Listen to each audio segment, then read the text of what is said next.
Hello guys, आप कैसे हैं? स्वस्थ होंगे, मस्त होंगे, प्रसन्न होंगे। तो गाइस, सुबह सुबह का समय है और अभी समय हुआ है 10:20।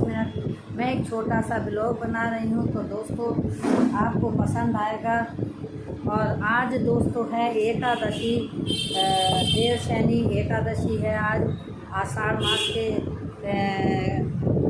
आषाढ़ मास की आज एकादशी देवशैनी। तो दोस्तों, देवशैनी एकादशी को जो देवता है वो सो जाते हैं 4 महीने के लिए, और बहुत से लोग इस 4 महीने में व्रत पकड़ते हैं एक टाइम खाना खाने का।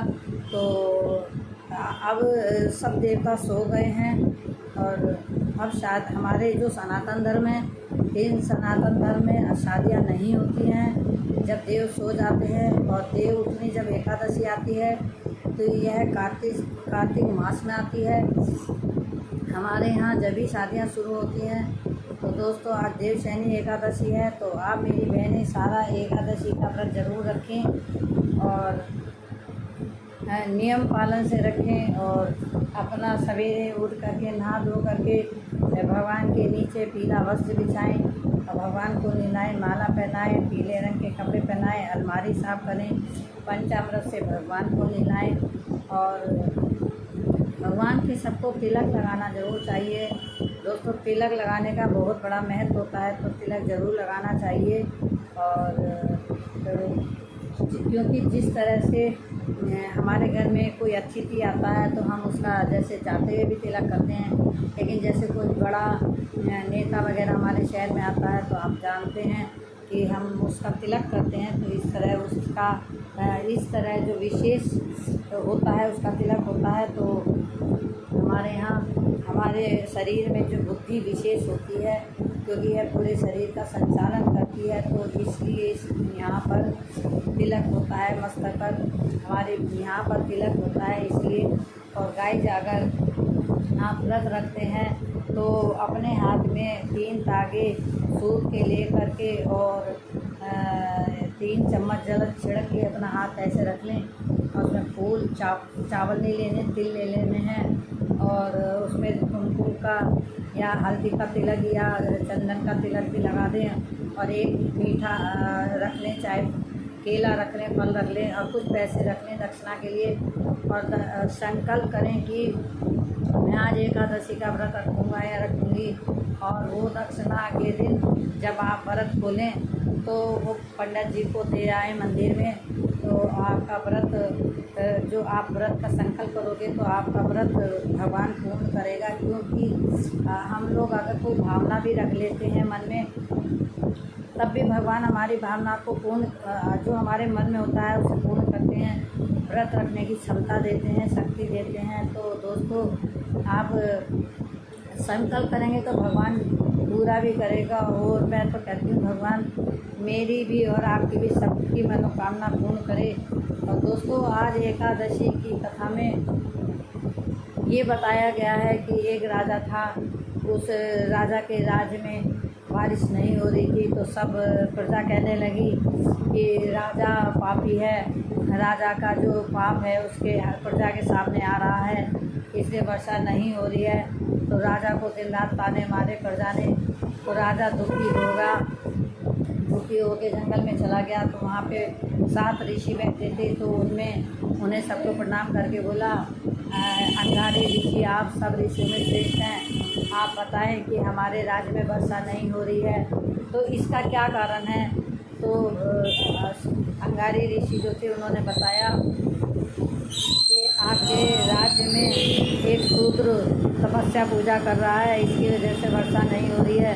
केवल पूजा पाठ का जो अधिकार है वो ब्राह्मणों का है, और आपके यहाँ शूद्र कर रहा है, तो आप उसकी हत्या कर दें तो वर्षा हो जाएगी। तो राजा ने कहा कि वह अपराध है और वह पूजा पाठ कर रहा है, तो मैं उसे नहीं मारूंगा।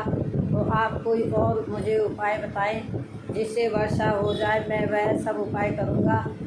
तो ऋषिवर बोले, इसका एक उपाय और है, आप देवशैनी एकादशी का व्रत रखें तो आपके राज्य में वर्षा होगी और आप अपनी प्रजा के साथ रखें सबके। तो राजा अपने महल में वापस आया और उसने अपनी प्रजा को बात बताई ऋषि की। तो प्रजा ने सब ने मिलके देवशयनी एकादशी का व्रत रखा।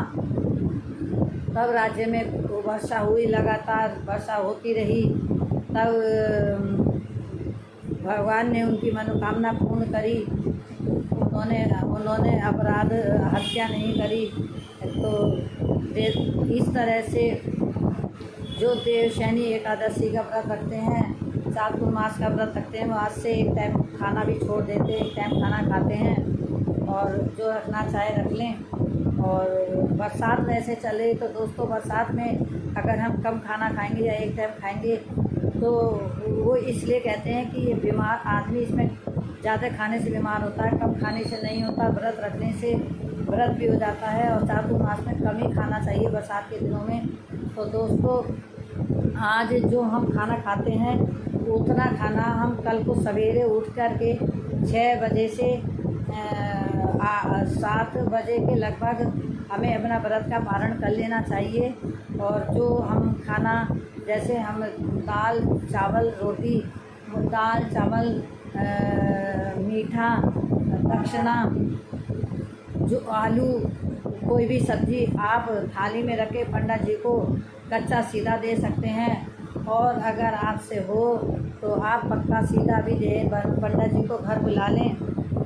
मैं जैसे कोई बड़ी बड़ी काशी होती तो मैं अक्सर पंडित जी को घर ही बुला के खाना खिला देती हूँ। तो जैसे अगर आप खाना चाहें खिला सकते हैं तो पंडित जी को घर बुला के आप खाना खिला दें। तो आपका खाना, तो आपका व्रत पूर्ण हो जाएगा।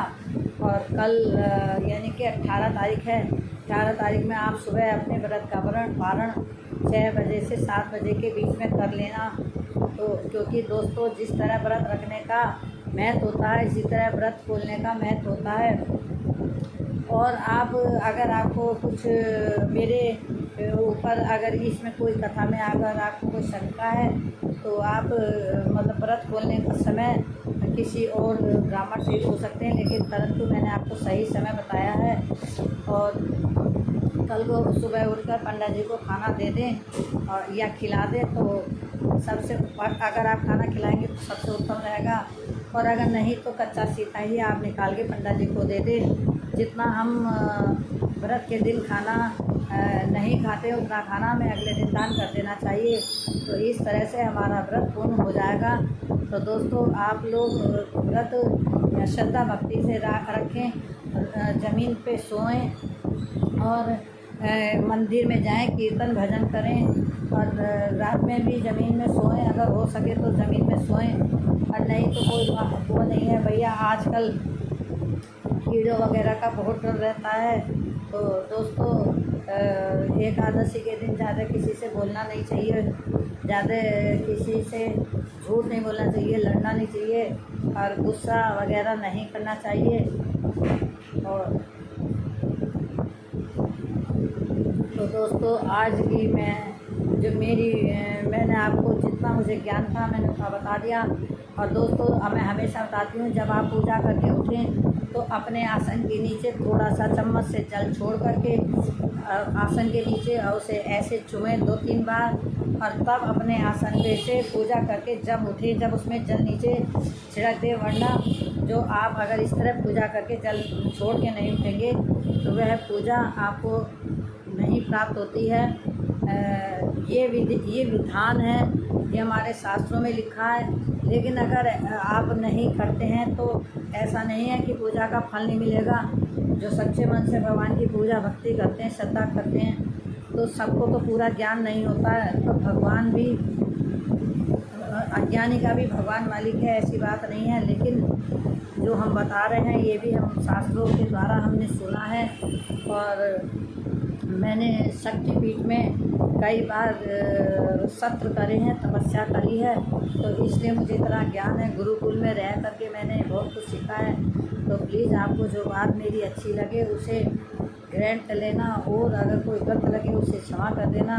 तो मेरी आपको कथा या ये वीडियो आपको कैसी लगी मुझे बताना, मुझे कमेंट्स करना, और कोई गलती हो तो उसे क्षमा करना। मैं अपने वीडियो को यहीं समाप्त करती हूँ। Thank you so much.